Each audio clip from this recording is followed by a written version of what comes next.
Welcome back. Basanagouda Patil Yatnal ಉಚ್ಚಾಟನೆ ಆಗುತ್ತಾ ಅಥವಾ ಸಂಧಾನ ಆಗುತ್ತಾ ಅನ್ನುವಂತಹ ಪ್ರಶ್ನೆ.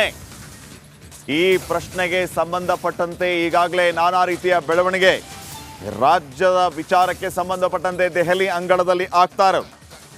ದೆಹಲಿ ಅಂಗಳದಲ್ಲಿ ಸದ್ಯಕ್ಕೆ ಏನು ನಡೀತಾ ಇದೆ? ರೆಬೆಲ್ಸ್ ಟೀಮ್ ಈಗ ಯತ್ನಾಳ್ ಬರುವಿಕೆಗಾಗಿ ಕಾದು ಕುಳಿತಿದ್ದಾರೆ. ಯತ್ನಾಳ್ ಅವರ ಉಚ್ಚಾಟನೆ ಆಗುತ್ತಾ ಅಥವಾ ಹೈಕಮಾಂಡ್ ಸಂಧಾನ ಮಾಡುತ್ತಾ, ಇವರಿಗೆ ಬ್ರೇಕ್ ಹಾಕುವಂತಹ ಕೆಲಸವನ್ನ ಮಾಡುತ್ತಾ? ಈ ಎಲ್ಲ ಪ್ರಶ್ನೆಗಳು ಸದ್ಯಕ್ಕಿದೆ. ಏನಾಗುತ್ತೆ ಅನ್ನುವಂತಹ ಕ್ವಶನ್. ಈಗಾಗಲೇ ವಿಜೇಂದ್ರ ಅವರು ಹೇಳ್ತಾ ಇದ್ರು ಇದನ್ನ ಹೈಕಮಾಂಡ್ ನೋಡ್ಕೊಳ್ಳುತ್ತೆ ಅಂತ. ಮತ್ತೊಂದು ಕಡೆ ಯತ್ನಾಳ್ ಅವರು ಕೂಡ ಮಾತಾಡಿದ್ದಾರೆ, ಉಚ್ಚಾಟನೆ ಮತ್ತೊಂದು ಮಗದೊಂದು ಯಾವುದೂ ಇಲ್ಲ, ಸತ್ಯವನ್ನ ಮಾತಾಡಿದ್ದೇವೆ, ಅವರು ಪ್ರಶ್ನೆ ಕೇಳಿದ್ರೆ ಉತ್ತರ ಕೊಡ್ತೀವಿ ಅಂತ ಹೇಳಿದ್ದಾರೆ. ನಮ್ಮ ನವದೆಹಲಿ ಪ್ರತಿನಿಧಿ ನಟೇಶ್ ಈಗ ಮತ್ತಷ್ಟು ಅಪ್ಡೇಟ್ಸ್ ಅನ್ನ ಕೊಡೋದಕ್ಕೆ ನೇರ ಸಂಪರ್ಕದಲ್ಲಿ ಜಾಯ್ನ್ ಆಗಿದ್ದಾರೆ ದೆಹಲಿಯಿಂದ. ನಟೇಶ್, ಏನಾಗ್ಬೋದು, ಸದ್ಯಕ್ಕೆ ಏನು ನಡೀತಾ ಇದೆ?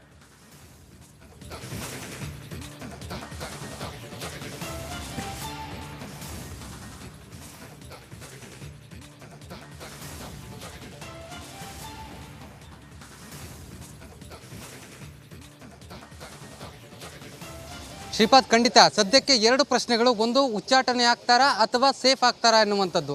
ಇದೇ ವಿಚಾರವಾಗಿ ಇದೀಗ ಶಿಸ್ತು ಸಮಿತಿಯ ಏನು ಸಭೆ ಏನಿದೆ ಇದನ್ನು ಅಟೆಂಡ್ ಮಾಡಿರುವಂಥದ್ದು.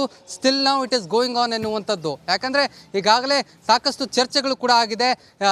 ಏನು ಯತ್ನಾಳ್ ಅವರು ಕೂಡ ಹೇಳಿರುವಂಥದ್ದು, ಈಗಾಗಲೇ ನಾನು ಸ್ಪಷ್ಟವಾಗಿ ಎಲ್ಲನೂ ಕ್ಲಿಯರ್ ಮಾಡಿದ್ದೀನಿ, ಇನ್ನು ಮುಂದಿನ ದಿನಗಳಲ್ಲೂ ಕೂಡ ಇದೇ ರೀತಿಯಾದಂಥ ಹೋರಾಟ ಇರುತ್ತೆ, ಯಾವುದೇ ಕಾರಣಕ್ಕೂ ನನ್ನ ಹೋರಾಟದಲ್ಲಿ ಬದಲಾವಣೆ ಇಲ್ಲ ಅನ್ನುವಂತಹ ಮಾತನ್ನು ಹೇಳಿದ್ದಾರೆ. ಆದರೆ ಯತ್ನಾಳ್ ಅವರ ಈ ಇಂದಿನ ದಿನ ಏನಿದೆ ಇದು ನಿಜಕ್ಕೂ ಕೂಡ ಒಂದಷ್ಟು ಹಲವು ಮಾಹಿತಿಗಳನ್ನು ಕೂಡ ಹೊರಗಡೆ ಆಗ್ತಾ ಇರ್ತಕ್ಕಂಥದ್ದು. ಈಗಾಗಲೇ ಯತ್ನಾಳ್ ಅವರು ಬಿಜೆಪಿಯ ಕೇಂದ್ರ ಕಚೇರಿಯಲ್ಲಿ ಎಲ್ಲ ವಿವರಣೆಯನ್ನು ಕೂಡ ಕೊಡ್ತಾ ಇರ್ತಕ್ಕಂಥದ್ದು. ಹಿಂದೆ ಕೂಡ ಹೇಳಿರುವಂಥದ್ದು, ಅಂದರೆ ಬಿಜೆಪಿಯಲ್ಲಿ ನಡೆದಂಥ, ಅದರಲ್ಲೂ ಯಡಿಯೂರಪ್ಪನವರ ವಿರುದ್ಧ ಹಾಗೂ ವಿಜಯೇಂದ್ರ ಅವರ ವಿರುದ್ಧ ಸಾಕಷ್ಟು ಆರೋಪಗಳನ್ನು ಕೂಡ ಹೊತ್ತು ತಂದಿರುವಂಥದ್ದು. ಇದ್ರ ಬಗ್ಗೆ ಸಂಪೂರ್ಣವಾಗಿ ಅದರ ವಿವರಣೆಯನ್ನು ಕೊಡ್ತೀನಿ, ನಾನು ಯಾವ ಹೇಳಿಕೆಯನ್ನು ಕೊಟ್ಟಿದ್ದೀನಿ ಅದಕ್ಕೆ ಸಮಜಾಯಿಷಿಯನ್ನು ಕೊಡುತ್ತೇನೆ ಎನ್ನುವಂತಹ ಮಾತನ್ನು ಕೂಡ ಯತ್ನಾಳ್ ಅವರು ಹೇಳಿರುವಂಥದ್ದು. ಇದರ ಜೊತೆಗೆ ಯತ್ನಾಳ್ ಅವರ ಇಂದಿನ ದಿನ ಏನಿದೆ ಇದು ಕ್ಲೈಮ್ಯಾಕ್ಸ್ ಹಂತವನ್ನು ತಲುಪುವಂತಹ ಸಾಧ್ಯತೆಗಳು ಕೂಡ ಇರ್ತಕ್ಕಂಥದ್ದು. ಹಾಗಾಗಿ ಯತ್ನಾಳ್ ಟೀಮ್ನ ಮೆಂಬರ್ಸ್ ಏನಿದ್ದಾರೆ ಅವರು ಕೂಡ ಏನು ಯತ್ನಾಳ್ ಅವರ ಬರುವಿಕೆಯನ್ನು ಕಾಯ್ತಾ ಇರ್ತಕ್ಕಂಥದ್ದು. ಈಗಾಗಲೇ ನಿನ್ನೆ ಹಾಗೂ ಇಂದು ಹಲವು ನಾಯಕರನ್ನು ಕೂಡ ಭೇಟಿಯಾಗಿ ಒಂದಷ್ಟು ಚರ್ಚೆಗಳನ್ನು ಕೂಡ ಮಾಡುವಂತಹ ಪ್ರಯತ್ನವನ್ನು ಕೂಡ ಯತ್ನಾಳ್ ಅಂಡ್ ಟೀಮ್ ಮಾಡಿರುವಂಥದ್ದು.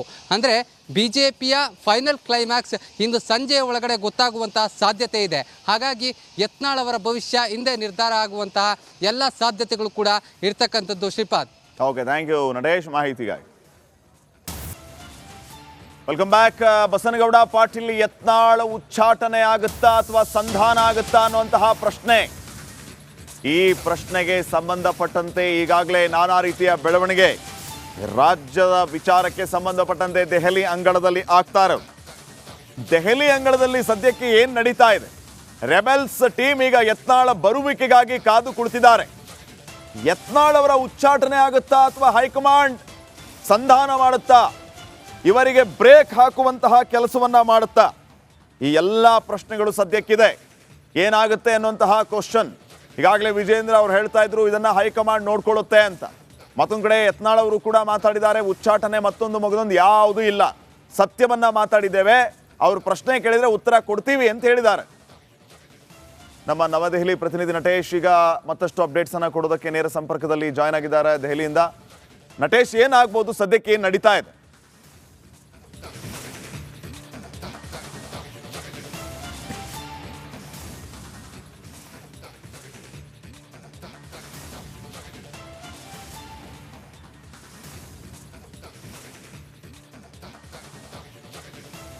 ಶ್ರೀಪಾದ್, ಖಂಡಿತ ಸದ್ಯಕ್ಕೆ ಎರಡು ಪ್ರಶ್ನೆಗಳು. ಒಂದು, ಉಚ್ಚಾಟನೆ ಆಗ್ತಾರಾ ಅಥವಾ ಸೇಫ್ ಆಗ್ತಾರಾ ಎನ್ನುವಂಥದ್ದು.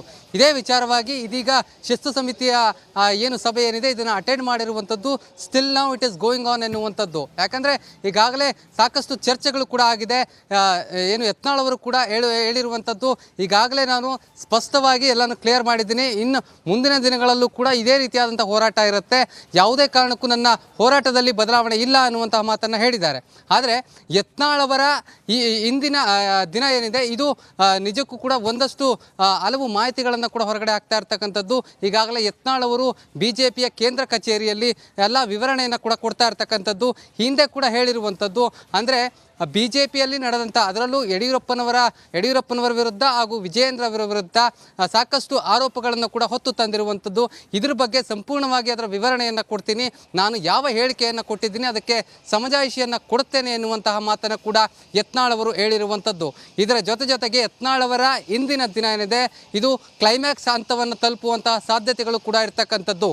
ಹಾಗಾಗಿ ಯತ್ನಾಳ್ ಟೀಮ್ನ ಮೆಂಬರ್ಸ್ ಏನಿದ್ದಾರೆ ಅವರು ಕೂಡ ಯತ್ನಾಳ್ ಅವರ ಬರುವಿಕೆಯನ್ನು ಕಾಯ್ತಾ ಇರ್ತಕ್ಕಂಥದ್ದು. ಈಗಾಗಲೇ ನಿನ್ನೆ ಹಾಗೂ ಇಂದು ಹಲವು ನಾಯಕರನ್ನು ಕೂಡ ಭೇಟಿಯಾಗಿ ಒಂದಷ್ಟು ಚರ್ಚೆಗಳನ್ನು ಕೂಡ ಮಾಡುವಂತಹ ಪ್ರಯತ್ನವನ್ನು ಕೂಡ ಯತ್ನಾಳ್ ಟೀಮ್ ಮಾಡಿರುವಂಥದ್ದು.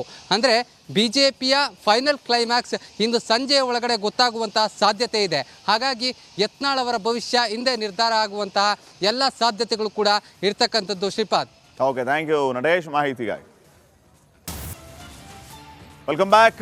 ಬಸನಗೌಡ ಪಾಟೀಲ್ ಯತ್ನಾಳ್ ಉಚ್ಚಾಟನೆ ಆಗುತ್ತಾ ಅಥವಾ ಸಂಧಾನ ಆಗುತ್ತಾ ಅನ್ನುವಂತಹ ಪ್ರಶ್ನೆ, ಈ ಪ್ರಶ್ನೆಗೆ ಸಂಬಂಧಪಟ್ಟಂತೆ ಈಗಾಗಲೇ ನಾನಾ ರೀತಿಯ ಬೆಳವಣಿಗೆ ರಾಜ್ಯದ ವಿಚಾರಕ್ಕೆ ಸಂಬಂಧಪಟ್ಟಂತೆ ದೆಹಲಿ ಅಂಗಳದಲ್ಲಿ ಆಗ್ತಾ ಇರೋದು. ದೆಹಲಿ ಅಂಗಳದಲ್ಲಿ ಸದ್ಯಕ್ಕೆ ಏನು ನಡೀತಾ ಇದೆ? ರೆಬೆಲ್ಸ್ ಟೀಮ್ ಈಗ ಯತ್ನಾಳ್ ಬರುವಿಕೆಗಾಗಿ ಕಾದು ಕುಳಿತಿದ್ದಾರೆ. ಯತ್ನಾಳ್ ಅವರ ಉಚ್ಚಾಟನೆ ಆಗುತ್ತಾ ಅಥವಾ ಹೈಕಮಾಂಡ್ ಸಂಧಾನ ಮಾಡುತ್ತಾ, ಇವರಿಗೆ ಬ್ರೇಕ್ ಹಾಕುವಂತಹ ಕೆಲಸವನ್ನ ಮಾಡುತ್ತಾ? ಈ ಎಲ್ಲ ಪ್ರಶ್ನೆಗಳು ಸದ್ಯಕ್ಕಿದೆ. ಏನಾಗುತ್ತೆ ಅನ್ನುವಂತಹ ಕ್ವಶನ್. ಈಗಾಗಲೇ ವಿಜೇಂದ್ರ ಅವರು ಹೇಳ್ತಾ ಇದ್ರು ಇದನ್ನ ಹೈಕಮಾಂಡ್ ನೋಡ್ಕೊಳ್ಳುತ್ತೆ ಅಂತ. ಮತ್ತೊಂದು ಕಡೆ ಯತ್ನಾಳ್ ಅವರು ಕೂಡ ಮಾತಾಡಿದ್ದಾರೆ, ಉಚ್ಚಾಟನೆ ಮತ್ತೊಂದು ಮಗದೊಂದು ಯಾವುದೂ ಇಲ್ಲ, ಸತ್ಯವನ್ನ ಮಾತಾಡಿದ್ದೇವೆ, ಅವರು ಪ್ರಶ್ನೆ ಕೇಳಿದ್ರೆ ಉತ್ತರ ಕೊಡ್ತೀವಿ ಅಂತ ಹೇಳಿದ್ದಾರೆ. ನಮ್ಮ ನವದೆಹಲಿ ಪ್ರತಿನಿಧಿ ನಟೇಶ್ ಈಗ ಮತ್ತಷ್ಟು ಅಪ್ಡೇಟ್ಸ್ ಅನ್ನ ಕೊಡೋದಕ್ಕೆ ನೇರ ಸಂಪರ್ಕದಲ್ಲಿ ಜಾಯ್ನ್ ಆಗಿದ್ದಾರೆ ದೆಹಲಿಯಿಂದ. ನಟೇಶ್, ಏನಾಗ್ಬೋದು ಸದ್ಯಕ್ಕೆ, ಏನು ನಡೀತಾ ಇದೆ?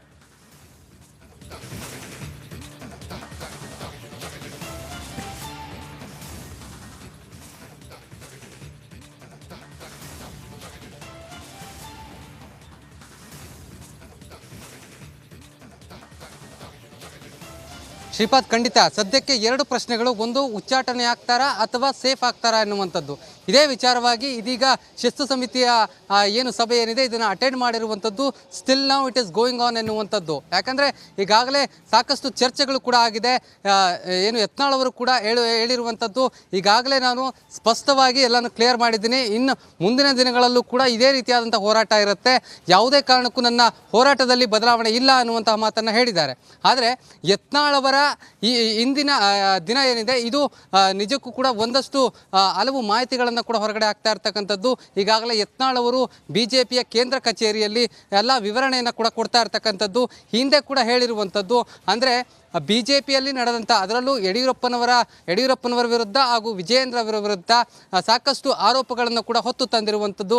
ಇದ್ರ ಬಗ್ಗೆ ಸಂಪೂರ್ಣವಾಗಿ ಅದರ ವಿವರಣೆಯನ್ನು ಕೊಡ್ತೀನಿ. ನಾನು ಯಾವ ಹೇಳಿಕೆಯನ್ನು ಕೊಟ್ಟಿದ್ದೀನಿ ಅದಕ್ಕೆ ಸಮಜಾಯಿಷಿಯನ್ನು ಕೊಡುತ್ತೇನೆ ಎನ್ನುವಂತಹ ಮಾತನ್ನು ಕೂಡ ಯತ್ನಾಳ್ ಅವರು ಹೇಳಿರುವಂಥದ್ದು. ಇದರ ಜೊತೆಗೆ ಯತ್ನಾಳ್ ಅವರ ಇಂದಿನ ದಿನ ಏನಿದೆ ಇದು ಕ್ಲೈಮ್ಯಾಕ್ಸ್ ಹಂತವನ್ನು ತಲುಪುವಂತಹ ಸಾಧ್ಯತೆಗಳು ಕೂಡ ಇರ್ತಕ್ಕಂಥದ್ದು. ಹಾಗಾಗಿ ಯತ್ನಾಳ್ ಟೀಮ್ನ ಮೆಂಬರ್ಸ್ ಏನಿದ್ದಾರೆ ಅವರು ಕೂಡ ಯತ್ನಾಳ್ ಅವರ ಬರುವಿಕೆಯನ್ನು ಕಾಯ್ತಾ ಇರ್ತಕ್ಕಂಥದ್ದು. ಈಗಾಗಲೇ ನಿನ್ನೆ ಹಾಗೂ ಇಂದು ಹಲವು ನಾಯಕರನ್ನು ಕೂಡ ಭೇಟಿಯಾಗಿ ಒಂದಷ್ಟು ಚರ್ಚೆಗಳನ್ನು ಕೂಡ ಮಾಡುವಂತಹ ಪ್ರಯತ್ನವನ್ನು ಕೂಡ ಯತ್ನಾಳ್ ಟೀಮ್ ಮಾಡಿರುವಂಥದ್ದು. ಅಂದರೆ ಬಿಜೆಪಿಯ ಫೈನಲ್ ಕ್ಲೈಮ್ಯಾಕ್ಸ್ ಇಂದು ಸಂಜೆಯ ಒಳಗಡೆ ಗೊತ್ತಾಗುವಂತಹ ಸಾಧ್ಯತೆ ಇದೆ. ಹಾಗಾಗಿ ಯತ್ನಾಳ್ ಅವರ ಭವಿಷ್ಯ ಹಿಂದೆ ನಿರ್ಧಾರ ಆಗುವಂತಹ ಎಲ್ಲ ಸಾಧ್ಯತೆಗಳು ಕೂಡ ಇರ್ತಕ್ಕಂಥದ್ದು. Shripad. Okay, thank you Natesh ಮಾಹಿತಿಗಾಗಿ. Welcome back. ಬಸನಗೌಡ ಪಾಟೀಲ್ ಯತ್ನಾಳ್ ಉಚ್ಚಾಟನೆ ಆಗುತ್ತಾ ಅಥವಾ ಸಂಧಾನ ಆಗುತ್ತಾ ಅನ್ನುವಂತಹ ಪ್ರಶ್ನೆ, ಈ ಪ್ರಶ್ನೆಗೆ ಸಂಬಂಧಪಟ್ಟಂತೆ ಈಗಾಗಲೇ ನಾನಾ ರೀತಿಯ ಬೆಳವಣಿಗೆ ರಾಜ್ಯದ ವಿಚಾರಕ್ಕೆ ಸಂಬಂಧಪಟ್ಟಂತೆ ದೆಹಲಿ ಅಂಗಳದಲ್ಲಿ ಆಗ್ತಾ ಇರೋದು. ದೆಹಲಿ ಅಂಗಳದಲ್ಲಿ ಸದ್ಯಕ್ಕೆ ಏನು ನಡೀತಾ ಇದೆ? ರೆಬೆಲ್ಸ್ ಟೀಮ್ ಈಗ ಯತ್ನಾಳ್ ಬರುವಿಕೆಗಾಗಿ ಕಾದು ಕುಳಿತಿದ್ದಾರೆ. ಯತ್ನಾಳ್ ಅವರ ಉಚ್ಚಾಟನೆ ಆಗುತ್ತಾ ಅಥವಾ ಹೈಕಮಾಂಡ್ ಸಂಧಾನ ಮಾಡುತ್ತಾ, ಇವರಿಗೆ ಬ್ರೇಕ್ ಹಾಕುವಂತಹ ಕೆಲಸವನ್ನ ಮಾಡುತ್ತಾ? ಈ ಎಲ್ಲ ಪ್ರಶ್ನೆಗಳು ಸದ್ಯಕ್ಕಿದೆ. ಏನಾಗುತ್ತೆ ಅನ್ನುವಂತಹ ಕ್ವಶನ್. ಈಗಾಗಲೇ ವಿಜೇಂದ್ರ ಅವರು ಹೇಳ್ತಾ ಇದ್ರು ಇದನ್ನ ಹೈಕಮಾಂಡ್ ನೋಡ್ಕೊಳ್ಳುತ್ತೆ ಅಂತ. ಮತ್ತೊಂದು ಕಡೆ ಯತ್ನಾಳ್ ಅವರು ಕೂಡ ಮಾತಾಡಿದ್ದಾರೆ, ಉಚ್ಚಾಟನೆ ಮತ್ತೊಂದು ಮಗದೊಂದು ಯಾವುದೂ ಇಲ್ಲ, ಸತ್ಯವನ್ನ ಮಾತಾಡಿದ್ದೇವೆ, ಅವರು ಪ್ರಶ್ನೆ ಕೇಳಿದ್ರೆ